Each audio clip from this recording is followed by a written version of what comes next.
এই ভিডিওরে আপনার তিনোটি বড় খবর রয়েছে शेष पर्यटन देखूँ सबुठ बड़ गुरुत्वपूर्ण मुख्यमंत्री मोहन चरण माझी चाषी जारी कले नुआ योजना मिल 1 लाख टंका।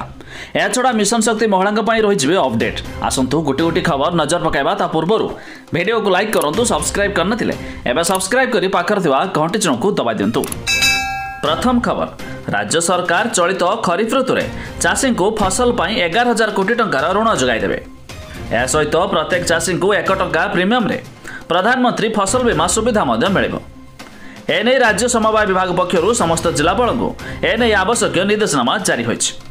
तबे 1 लाख टंका पर्यंत फसल ऋण उपर चाषी को कौन सुध देवाक पड़िबो नाही। हेले 1 रु 3 लाख टंका पर्यंत ऋण उपर 2% सुध देवाक पड़िबो बोली जणा पड़िछि। खबर नंबर 2 ओडिशा रे कार्यकारी हेबो भारत सरकार को समन्वित महिला सशक्तिकरण कार्यक्रम मिशन शक्ति।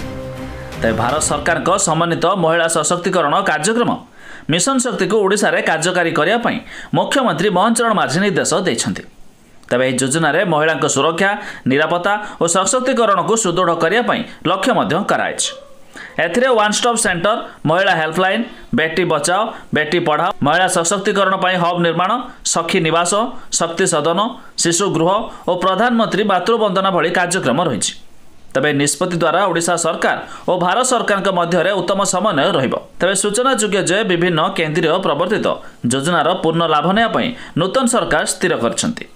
आ खबर नंबर 3 दुनियार प्रथम पेट्रोल प्लस सीएनजी बाइक उन्मोचित 1 केजी सीएनजी रे 115 किलोमीटर गड़िब गाड़ी।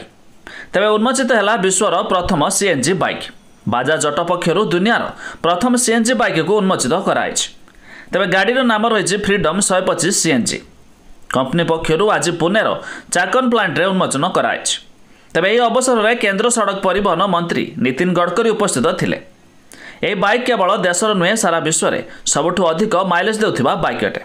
आ बाइक रे मूल्य 95,000 टंका आरंभ बोली कंपनी पक्षरु कहाइछ।